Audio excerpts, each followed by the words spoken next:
Olá, novamente esse vídeo não é sobre futebol, mas infelizmente na última Copa do Mundo, 2026, o Brasil foi eliminado pela Noruega. Eu quero falar sobre símbolos que eles carregam, né? Esses símbolos contam toda uma história de coragem, transformação. Você já percebeu que em algumas camisas de seleção existem muitos significados, né? Carregam um século de história, de guerras, carregam reis, símbolos, e às vezes carregam até a marca do evangelho. Interessante, a camisa da Noruega é uma dessas.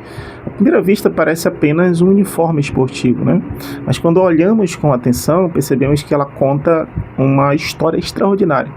Uma história de um povo que saiu do paganismo e encontrou o cristianismo. Uma história que também fala da nossa caminhada com Cristo. Vamos começar pelas cores, olha só que interessante. O vermelho representa coragem, força, sangue derramado pela liberdade. O branco, a paz, pureza, verdade. O azul é lealdade, perseverança, uma identidade de um povo norueguês. Essas três cores fazem parte da identidade nacional desde o século XIX e refletem seus ideais de liberdade. Mas existe um detalhe que chama mais atenção: a cruz. A bandeira da Noruega possui uma grande cruz escandinava. Ela não está ali por estética, ela atravessa toda uma bandeira, como se dissesse, a cruz está no centro da nossa identidade. Essa cruz faz parte de um padrão usado também por outros países nórdicos, lembrando que essas nações foram profundamente marcadas pelo cristianismo ao longo da Idade Média. E isso nos leva a um personagem fascinante da história, o rei Olavo, conhecido como Santo Olavo. Quando o jovem era um guerreiro, participou de expedições militares, conheceu o mundo nas batalhas, mas sua história mudou. Após entrar em contato com o cristianismo, Olavo abraçou a fé cristã e passou a trabalhar para unificar a Noruega sob essa nova crença.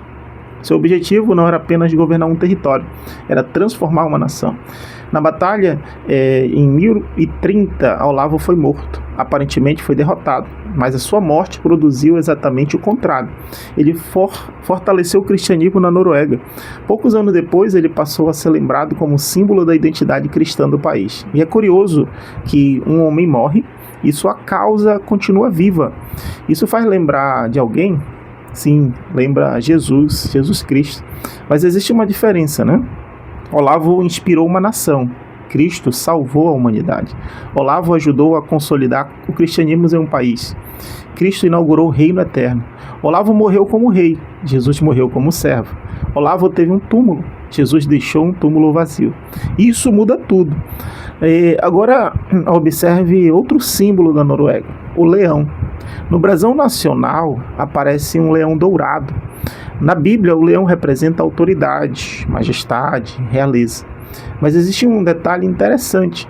O leão, nesse caso, segura um machado. Você sabe por quê? Porque o machado é tradicionalmente associado ao martírio do rei Olavo. Segundo a tradição, foi uma das armas usadas em sua morte. O que antes representava violência tornou-se memória de testemunho. Que contraste poderoso, porque o instrumento da morte passou a contar uma história de fé, e isso nos lembra da cruz. A cruz era um instrumento de execução, símbolo de vergonha, da humilhação e da derrota.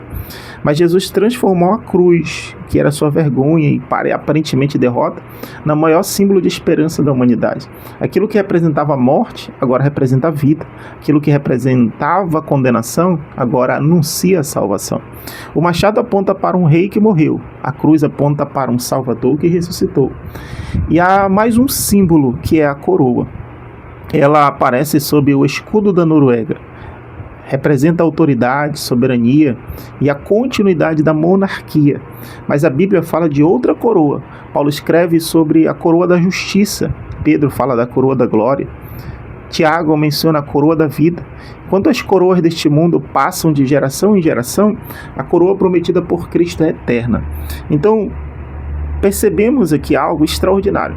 A camisa da Noruega reúne símbolos que falam de coragem, realeza, fé e transformação, mas todos eles encontram um significado ainda mais profundo quando olhamos para Jesus. A cruz da bandeira nos lembra que Cristo deve ocupar o centro da nossa vida. O leão nos faz lembrar do leão da tribo de Judá, que venceu não pela força, mas pelo poder do sacrifício. O machado recorda que Deus pode transformar instrumento de morte em testemunho de vida. A coroa aponta para o verdadeiro Rei dos Reis. As cores fazem lembrar que a vida cristã também exige coragem de permanecer fiel, pureza, santidade e perseverança. A pergunta não é apenas o que existe estampado em uma camisa. A verdadeira pergunta é o que está estampado no seu coração. Porque muitos vestem símbolos, mas poucos vivem a mensagem da cruz. O Evangelho não é uma marca da roupa, é uma transformação da alma. Que a nossa identidade não seja definida apenas pelo país onde nascemos, mas pelo reino ao qual pertencemos. Que possamos carregar não apenas uma cruz desenhada em uma bandeira, mas a cruz de Cristo em nossa vida. Porque a maior vitória não é levantar uma taça, é chegar ao fim da jornada e ouvir do Senhor: muito bem, servo bom e fiel. Entra no gozo do teu Senhor. Essa é a verdadeira conquista, essa é a coroa que jamais perderá o seu brilho. Que Deus em Cristo te abençoe, em nome de Jesus.